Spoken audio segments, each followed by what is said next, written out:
নমস্কার বন্ধুরা, সকলকে আমার চ্যানেলে স্বাগত। সকল প্রবীণ নাগরিক অর্থাৎ সকল সিনিয়র সিটিজেনদের জন্য একটি দুর্দান্ত সুখবর।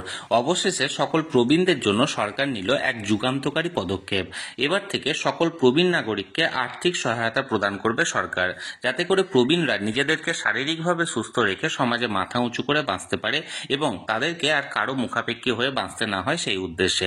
কিভাবে এই আর্থিক সহায়তা আপনারা সরকারের কাছ থেকে পাবেন, কোথায় আবেদন করবেন, কোন কোন ডকুমেন্টসের প্রয়োজন হবে এবং সর্বোপরি আবেদন কোথায় জমা দেবেন, কিভাবে জমা দেবেন, সকল কিছু আজকের ভিডিওতে বিস্তারিতভাবে আলোচনা করব। ভিডিওটি সকল প্রবীণ নাগরিকদের জন্য অত্যন্ত গুরুত্বপূর্ণ, তাই প্রথম থেকে শেষ পর্যন্ত অবশ্যই ধৈর্য সহকারে দেখবেন এবং ভালো লেগে থাকলে অবশ্যই একটি লাইক করবেন এবং সকলের সঙ্গে শেয়ার করবেন। আর সেই সাথে যদি আপনি এই চ্যানেলে প্রথমবার হয়ে থাকেন, তাহলে এই রকমের ইনফরমেটিভ ভিডিও আরও দেখার জন্য যারা এখনো পর্যন্ত এই চ্যানেলটিকে সাবস্ক্রাইব করেননি, তারা অবশ্যই চ্যানেলটিকে সাবস্ক্রাইব করে নিতে ভুলবেন না। তাহলে চলুন প্রবীণ নাগরিকদের জন্য সেই দুর্দান্ত পদক্ষেপের ব্যাপারে আমরা বিস্তারিত জেনে নিই। সরকারের তরফ থেকে প্রবীণ নাগরিকদের জন্য যে প্রকল্পটি গ্রহণ করা হয়েছে, আপনি যদি সেই প্রকল্পটিতে আবেদন করেন, তাহলে আপনাকে প্রতি মাসে মাসে একটি নির্দিষ্ট আর্থিক সহায়তা প্রদান করবে সরকার। এবার আমরা জানবো কারা কারা এই প্রকল্পের জন্য আবেদন করতে পারেন। প্রথমত, যে আবেদনের যে ক্রাইটেরিয়া, সেটা হলো আপনি যদি পুরুষ বা মহিলা যাই হয়ে থাকুন না কেন, আপনার বয়স অন্ততপক্ষে 60 বছর হতে হবে। অর্থাৎ 60 বছরের কম যদি আপনার বয়স হয়ে থাকে, তাহলে সেক্ষেত্রে আপনি এই প্রকল্পে আবেদন করতে পারবেন না। তবে একটি ব্যতিক্রমী ক্ষেত্র আছে, সেটি হলো আপনি যদি প্রতিবন্ধী নাগরিক হয়ে থাকেন এবং আপনার সর্বনিম্ন যদি 40% ডিসেবিলিটি সার্টিফিকেট থেকে থাকে, তাহলে সেক্ষেত্রে আপনি অন্ততপক্ষে 55 বছর বয়স যদি আপনার হয়ে থাকে, তাহলে সেক্ষেত্রে আপনি এই প্রকল্পের জন্য আবেদন করতে পারেন। অর্থাৎ এক কথায় বলতে গেলে, আপনি যদি সাধারণ নাগরিক হয়ে থাকেন, আপনি পুরুষ বা মহিলা যাই হয়ে থাকুন না কেন, আপনাকে অন্ততপক্ষে 60 বছরের ওপরে বয়সী হতে হবে। তবে আপনি যদি প্রতিবন্ধী নাগরিক হয়ে থাকেন, তাহলে সেক্ষেত্রে আপনি 55 বছর বয়স হয়ে গেলে এই প্রকল্পের জন্য আবেদন করতে পারেন। এর পাশাপাশি আপনাকে এই রাজ্যের স্থায়ী বাসিন্দা হতে হবে বা অন্ততপক্ষে 10 বছরের জন্য আপনাকে এই রাজ্যে বাস করে থাকতে হবে। এবার আমরা জানবো কারা কারা এই প্রকল্পের জন্য যোগ্য নন। আপনি যদি কোনো স্টেট গভর্নমেন্ট বা কেন্দ্রীয় সরকারের চাকুরিজীবী ছিলেন এবং সেই সুবাদে আপনি বর্তমানে স্টেট গভর্নমেন্ট থেকে বা সেন্ট্রাল গভর্নমেন্ট থেকে আপনি প্রতি মাসে মাসে পেনশন পেয়ে আসছেন বা ফ্যামিলি পেনশন পেয়ে আসছেন, যেটি পান না কেন, এরকম যদি আপনি পেনশন পেয়ে থাকেন, তাহলে সেক্ষেত্রে আপনি এই প্রকল্পের জন্য আবেদন করতে পারবেন না। বাদবাকি প্রায় সকল প্রবীণ নাগরিকই এই প্রকল্পের জন্য আবেদন করতে পারেন। এবার আমরা জানবো এই প্রকল্পের জন্য আবেদন করতে গেলে আপনাকে কোন কোন ডকুমেন্টসগুলি প্রয়োজন হবে বা কোন কোন ডকুমেন্টসগুলি আপনাকে রেডি রাখতে হবে। প্রথমত হলো নাম্বার 1, সেটা হলো আপনার এপিক কার্ড অর্থাৎ ভোটার কার্ড বা প্যান কার্ড। এক্ষেত্রে দুটির মধ্যে যে কোনো একটি ডকুমেন্টস প্রয়োজন, অর্থাৎ ভোটার কার্ড বা প্যান কার্ডের মধ্যে যে কোনো একটি ডকুমেন্টস লাগবে। এবং সেই সাথে সাথে অবশ্যই কম্পালসারি যে 4টি ডকুমেন্টস লাগবে, সেগুলি হলো আপনার আধার কার্ড, তার সাথে সাথে আপনার ইনকাম সার্টিফিকেট। এই ইনকাম সার্টিফিকেটটি যদি আপনি আয়কর প্রদান করে থাকেন, তাহলে সেক্ষেত্রে ফর্ম 16টা আপনি সাবমিট করবেন। আর যদি আপনি আয়কর প্রদান না করে থাকেন বা আইটিআর ফাইল না করে থাকেন, তাহলে সেক্ষেত্রে আপনি স্থানীয় পঞ্চায়েত বা স্থানীয় মিউনিসিপ্যালিটি কর্পোরেশন বা মিউনিসিপ্যালিটি অফিস থেকে আপনি আপনার এই ইনকাম সার্টিফিকেটটি আপনি এক্ষেত্রে কালেক্ট করতে পারেন এবং সেক্ষেত্রে এই ইনকাম সার্টিফিকেটটি আপনি দাখিল করতে পারেন। এবং তার পাশাপাশি আপনাকে ব্যাংক অ্যাকাউন্টের ডিটেলস লাগবে এবং ব্যাংক অ্যাকাউন্টের ফার্স্ট পেজের জেরক্স লাগবে এবং তার সাথে সাথে আপনাকে রেশন কার্ডের জেরক্স লাগবে। অর্থাৎ এই 5টি ডকুমেন্টস আপনার প্রয়োজন। সর্বপ্রথম হচ্ছে ভোটার কার্ড বা প্যান কার্ড, তার পাশাপাশি আধার কার্ড, ইনকাম সার্টিফিকেট, ব্যাংক অ্যাকাউন্টের পাসবুকের জেরক্স এবং তার পাশাপাশি রেশন কার্ড। এবার আমরা জানবো এই প্রকল্পে আপনি কিভাবে আবেদন করতে পারেন, অর্থাৎ প্রকল্পের আবেদনের পদ্ধতির ব্যাপারে। এই প্রকল্পে আপনি একটি পদ্ধতিতেই আবেদন করতে পারেন এবং সেটি হলো অফলাইন পদ্ধতি। এর জন্য আপনি যদি আরবান এরিয়ার বাসিন্দা হয়ে থাকেন, অর্থাৎ শহরি এলাকার বাসিন্দা হয়ে থাকেন, তাহলে আপনি আপনার নির্দিষ্ট এসডিও অফিস থেকে এই প্রকল্পের জন্য আবেদনের ফর্ম আপনি এখানে কালেক্ট করবেন।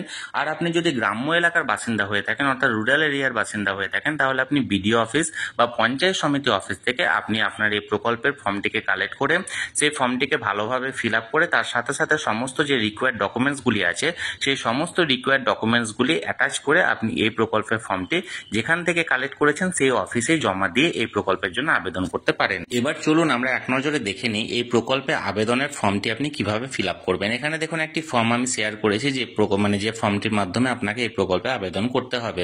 দেখুন, department of women and child development and social welfare, government of West বেঙ্গলের তরফ থেকে এই ফর্মটি এখানে ইস্যু করা হয়েছে। এখানে দেখুন একটা পাসপোর্ট সাইজের পিকচার, আপনাকে প্রথমত এখানে একটা ছবি এখানে লাগাতে হবে। তারপরে দেখুন পেনশন ইনফরমেশন ফর্ম, এখানে পেনশন কেস দেখুন এক্সিস্টিং নিউ, আপনি এখানে নিউটাতে টিক মারবেন। নিউটাতে টিক মারার পর দেখুন type of pension, old age, disability না উইডো। এক্ষেত্রে যেহেতু আপনি প্রবীণ নাগরিক হিসাবে এক্ষেত্রে আবেদন করছেন, তাই আপনাকে ওল্ড এজের ঘরটাতে টিক মারতে হবে। এরপর দেখুন পার্সোনাল ডিটেলস। পার্সোনাল ডিটেলসে প্রথমে আধার নাম্বার যেটা আছে এখানে 444, অর্থাৎ এখানে আধার কার্ডের যে নাম্বারটি আছে সেটি এখানে ইনপুট করবেন। তারপর ভোটার আইডি নাম্বারটি এখানে দেবেন। তারপরে দেখুন নেম অফ বেনিফিশিয়ারি, অর্থাৎ যিনি আবেদন করছেন তার নাম। প্রথমে প্রথম যে নামটা সেটা, মিডিল নাম যদি থাকে সেটা, তারপর লাস্ট নেমটা আপনাকে এখানে দিতে হবে। এরপর জেন্ডার, অর্থাৎ আপনি পুরুষ না মহিলা, এখানটা আপনাকে টিক মারতে হবে। তারপর দেখুন ডেট অফ বার্থ, আপনার জন্ম তারিখ এখানটায় বসাতে হবে। তারপরে ওই জন্ম তারিখ অনুযায়ী আপনার বয়স কত হচ্ছে সেই বয়সটা এজের ঘরে দিতে হবে। এবার দেখুন ফাদার্স নেম, বাবার নাম আপনার এখানে প্রদান করবেন ফার্স্ট, মিডিল এবং লাস্ট হিসাবে। তারপর আছে মায়ের নাম, মাদার্স নেম, এখানে ফার্স্ট নেম, মিডিল নেম এবং লাস্ট নেম হিসাবে এখানে আপনি পুট করবেন। তারপরে দেখুন রিলিজিয়ান, হিন্দু, ইসলাম, খ্রিস্টানিটি, আদার যা যা আছে সব, আপনি যে ধর্মাবলম্বী হবেন সেই ধর্মাবলম্বী জায়গায় ঘরটাতে টিক মারবেন। কাস্টের জায়গায় এসসি, এসটি, ওবিসি, জেনারেল, আপনি যে পর্যায়ে পড়ছেন সে পর্যায়ের ঘরে আপনি টিক মারবেন। স্পাউস, আপনার যদি হাজবেন্ড বা ওয়াইফ, আপনি যদি পুরুষ হন বা মহিলা হন, যাই হন না কেন, আপনার হাজবেন্ড বা ওয়াইফ যেটা যদি বেঁচে থাকে তাহলে এক্ষেত্রে অ্যালাইভের ঘরে টিক মারবেন, আর যদি মারা গিয়ে থাকেন তাহলে ডেডের ঘরে এখানে টিক মারবেন। আর আপনি যদি বিয়ে না করে থাকেন তাহলে সেক্ষেত্রে নট অ্যাপ্লিকেবলের ঘরে আপনি টিক মারবেন। তারপরে আপনি যদি বিয়ে করে থাকেন তাহলে সেক্ষেত্রে স্পাউস নেমটাকে এখানে লিখবেন এবং মান্থলি ফ্যামিলি ইনকাম, আপনি আবেদন করছেন তা আপনার পরিবারের মান্থলি ইনকাম কত সেই ইনকামটা এখানে পুট করবেন। এরপর দেখুন কন্ট্যাক্ট ডিটেলসে আপনার হাউস বা প্রেমিসেস নাম্বার, আপনার ভিলেজ, টাউন বা সিটি, আপনি যে গ্রাম বা শহরের বাসিন্দা সেটা লিখবেন। তারপর জিপি বা ওয়ার্ড নাম্বার, অর্থাৎ গ্রাম পঞ্চায়েত বা আপনার ওয়ার্ড, আপনি যদি শহরের বাসিন্দা হয়ে থাকেন তাহলে এখানে ওয়ার্ড নাম্বারটি। এর পাশাপাশি ব্লক বা municipality, police station, post office, sub division, district, pin number এবং স্টেট অবশ্যই ওয়েস্ট বেঙ্গল হবে। এবং তার নিচে দেখুন মোবাইল নাম্বার, ল্যান্ডলাইন নাম্বার বা ইমেল আইডি, এগুলো অতটা ম্যান্ডেটরি নয়, তবে মোবাইল নাম্বারটি অবশ্যই এখানে পুট করবেন। এবার দেখুন এখানে অ্যাকনলেজমেন্ট কপি আছে।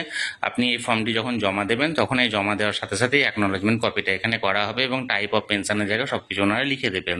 এবার এর পাশাপাশি আপনি যদি ডিসেবল পার্সন হয়ে থাকেন, অর্থাৎ ডিসেবিলিটি সার্টিফিকেট থেকে থাকে, আমি আগেই বলেছি, তাহলে সেক্ষেত্রে টাইপ অফ ডিসেবিলিটি কি সেটা আপনি এখানে দেবেন। দেখুন 7টা ক্যাটাগরি ডিসেবিলিটি এখানে এন্ট্রি করা আছে, সেই ঘরটাতে আপনি টিক মারবেন। পার্সেন্টেজ অফ ডিসেবিলিটি আমি বলেছি মিনিমাম অন্ততপক্ষে 40% হতে হবে, তাই যদি আপনার কত পার্সেন্ট আছে সার্টিফিকেটে সেটা এখানে এন্ট্রি করবেন। এরপর ইস্যুইং অথরিটি, এই সার্টিফিকেটটা আপনাকে কে দিয়েছে, গভর্নমেন্ট অফ ওয়েস্ট বেঙ্গলের তরফ থেকে পেলে লিখবেন গভর্নমেন্ট অফ ওয়েস্ট বেঙ্গল, বা অন্য কোনো গভর্নমেন্টের তরফ থেকে যদি পান সেটা এখানে লিখবেন। এর নিচে দেখুন ব্যাংক অ্যাকাউন্ট ডিটেলস, আপনার ব্যাংকের অ্যাকাউন্টের ব্যাংক নাম, ব্রাঞ্চ, অ্যাকাউন্ট নাম্বার এবং আইএফএসসি কোড, এগুলো পুরোটা এন্ট্রি করবেন। তারপর দেখুন এনক্লোজার লিস্ট, এখানে এনক্লোজার লিস্টে আপনাকে কি কি দিতে হবে দেখুন, copy of Aadhaar or self attested, copy of ration card, copy of income certificate, copy of bank passbook, এছাড়া nomination form, copy of voter card, copy of disability certificate, আর copy of husband death certificate. যদি আপনি widow পেনশনের জন্য আবেদন করেন তাহলে সেক্ষেত্রে লাগবে, নচেত লাগবে না। সমস্ত কিছু করার পর দেখুন এখানে বেনিফিশিয়ারি সিগনেচার আছে, এখানটা আপনি যিনি আবেদন করছেন তিনি এখানে সিগনেচার করে দেবেন। এরপর নিচের যে অ্যাকনলেজমেন্ট স্লিপটি আছে সেটি আপনি যে অফিসে যাকে জমা দিচ্ছেন তিনি কেটে আপনাকে রিসিপ্ট হিসাবে দেবেন, যেটি আপনাকে অবশ্যই ভবিষ্যতের ব্যবহারের জন্য রেখে দিতে হবে। এরপর আপনার ফর্মটি সাবমিট হয়ে গেলে নির্দিষ্ট অফিস থেকে ভেরিফিকেশন এবং স্ক্রুটনি হবে। স্ক্রুটনি হওয়ার পর সমস্ত তথ্য যদি কারেক্ট থাকে আপনাকে পেনশনের জন্য এলিজিবল হিসেবে গণ্য করা হবে এবং আপনার ব্যাংক অ্যাকাউন্টে সরাসরি ট্রান্সফার করে দেওয়া হবে প্রতি মাসে মাসে 1000 টাকা করে। তাহলে বন্ধুরা এই প্রকল্পটির ব্যাপারে আমি বিস্তারিত জানানোর চেষ্টা করলাম। এই নিয়ে যদি আপনাদের কোনো প্রশ্ন বা কোনো জিজ্ঞাসা থাকে অবশ্যই কমেন্ট করে জানান, আমি চেষ্টা করব আপনাদের সকলের প্রশ্নের যথাযথ উত্তর দিতে। আর এই ভিডিওটি ভালো লেগে থাকলে অবশ্যই একটি লাইক করুন এবং সকলের সঙ্গে শেয়ার করুন। আর সেই সাথে এই চ্যানেলে যদি প্রথমবার হয়ে থাকেন এই রকমের ইনফরমেটিভ ভিডিও আরও দেখার জন্য যারা এখনো পর্যন্ত চ্যানেলটিকে সাবস্ক্রাইব করেননি তারা অবশ্যই চ্যানেলটিকে সাবস্ক্রাইব করে রাখুন। ধন্যবাদ, দেখা হচ্ছে পরের ভিডিওতে।